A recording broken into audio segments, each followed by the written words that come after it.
Assalamualaikum warahmatullahi wabarakatuh. Perkenalkan, kami dari kelompok 3 yang terdiri dari saya Zainah Masrura, Saya Nuraini Melisa, sama saya Adida Julehati, dan saya Wulandari. Ya, Nah, kami akan membuat video mewawancarai salah satu orang yang bekerja dan salah satu orang yang tidak bekerja. Nah, tujuan kami membuat video untuk memahami perbedaan antara orang yang bekerja dan orang yang tidak bekerja atau pengangguran yang ada di sekitar kami. Selamat menyaksikan.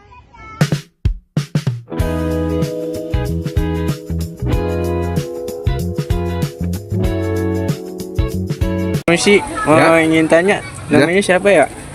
Saya namanya Andi Sobat ya. Oh iya, pedagang apa nih? Siomay Batagor. Bawa penghasilan sehari-hari berapa, Pak? Kalau masalah penghasilan mah terus terang saya nggak bisa nggak bisa disebutkan ya. Masalahnya yang namanya pedagang recehan, takutnya kalau dibilang gede kan saya apa namanya ria kan gitu. Boleh sombong. Ya sombong, mudah-mudahan cukup aja buat keluarga saya. Ya, buat keluarga. Lebihnya buat keperluan apa-apa gitu ya. Ya. Mangkal apa keliling, Pak?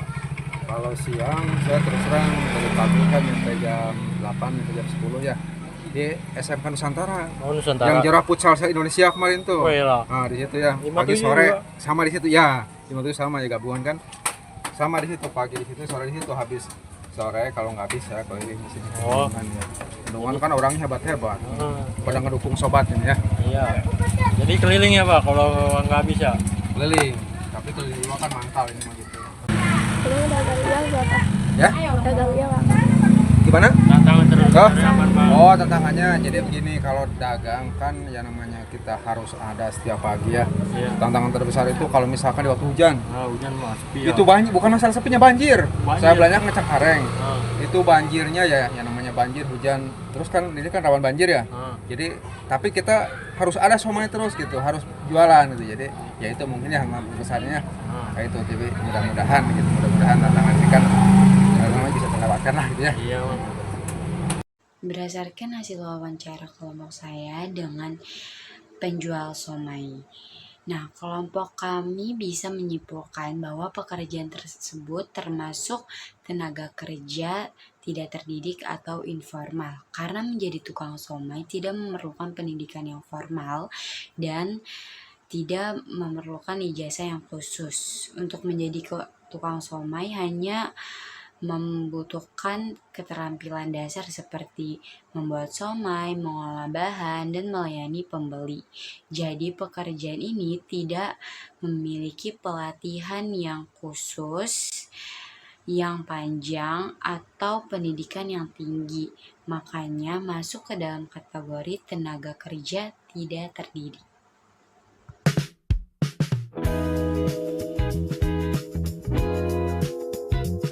Nah, sekarang kita sudah sampai di rumahnya Adinda. Jadi kita di sini sudah bersama dengan ibunya Adinda. Iya. Izin ya Bu, mau wawancarai sebelumnya. Silakan. Nah, saya izin bertanya nih Bu, boleh? Boleh. Nah, Ibu sudah berapa lama ya Bu tidak bekerja atau belum bekerja? Apakah Ibu sebelumnya sudah pernah bekerja? Sebelumnya Ibu sudah pernah bekerja dari di Bank Panin, di kantoran lah ya. Itu Ibu suami Ibu meninggal, Ibu berhenti. Itu kurang lebih tuh belum lama dah. Terus sampai berlanjut lagi, Ibu lanjut lagi kerja. Yang kedua, saya nikah lagi sama ayahnya Adinda, meninggal juga. Ya itu, jadi akhirnya kerjanya sebagai kuli nyuci. Karena Ibu punya anak, nggak ada yang nungguin. Terpaksa Ibu bawa anak sambil kerja. ya sambil kerja nyuci, kuli nyuci deh. Iya Bu, iya. Ya. Itu dari subuh jam 5 ibu berangkat bawa anak-anak sambil sekolah anak-anak sampai pulang ke rumah jam 11 kurang lebih jam 12 ibu udah bisa tidur. Iya Bu. Ya. Jadi pengorbanan banget ya Bu. Ya, di situ ibu ngalamin kerja sampai kurang lebih 20 tahun. Ya. Ibu berhenti kerja nih udah nggak kerja berapa lama? Kesini 10 tahun lebih. Kurang lebih 10 tahun. Karena ibu berhentinya itu punya penyakit. Bu. Sebelum ada Covid pun ibu udah. Oh iya Bu. Ya. Nah, Ibu, apa nih kesulitan Ibu dalam mencari pekerjaan? Sekarang ini. Kalau untuk sekarang ini ibu pengen kerja yang semampu ibu punya kondisi tubuh ibu, yaitu ibu pengen dagang, tapi ibu kesulitan ibu nih lagi nyari modal. Iya Bu. Ya, lagi sekarang ini kan kita modal itu untuk diri sendiri, kita nggak kerja gitu. Jadi saya sekarang kesulitan saya lagi menunggu modal atau mau mencari modal. Iya Bu. Itu aja. Nah, Ibu saya mau tanya, nah sebelumnya dan pendidikan Ibu dan keterampilan Ibu itu yang terakhir apa ya? Kalau pendidikan ibu, alhamdulillah ya, nyampe lulus SMEA. Dulu kan SMEA, kalau sekarang SMA. Oh, SMA. SMEA. Oh, SMA. SMEA. Kalau sekarang ini kan SMK. Enggak, SMK. Kejuruan ibu dulu. Nah, terus kalau ibu keterampilan ibu dulu sempat terakhir mengajar, ya, mengajar pramuka, sempat ngajar kemana-mana. Gitu. Ibu dulu. Oh, Ibu dulu pelatih pramuka. Ya, mengajar, sempat mengajar. mengajar ke SMP, SMA. Mengajar pramuka ya Bu, jadi pelatih Iya. pramuka, eskul pramuka. Iya. Sampai ibu udah mau dianggap jadi guru pembina. Oh, guru pembina pramuka Bu. Iya. Itu dari waktu SMA. SMEA. Ibu, terakhir itu di SMEA aja. Di SMK. Dulu kan ini SMEA. sekolah ibu namanya SMEA. SMEA. Iya. Kalau Sekarang sekarang SMK. SMK, sekolah kejuruan ya. Iya, SMEA Bu. itu adanya itu dulu dia perkantoran, pemasaran, terus akuntansi. Seperti itu. Sekarang sama SMK modelnya seperti itu. Ya. Iya Bu. Maaf ya Ibu. Apa nih Bu dampak Ibu nggak kerja dalam kehidupan sehari-hari Bu?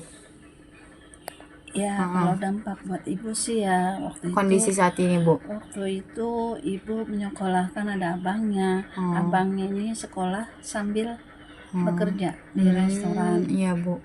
Itu restorannya dulu di depan masjid Iya, Taman Bu. Cahaya.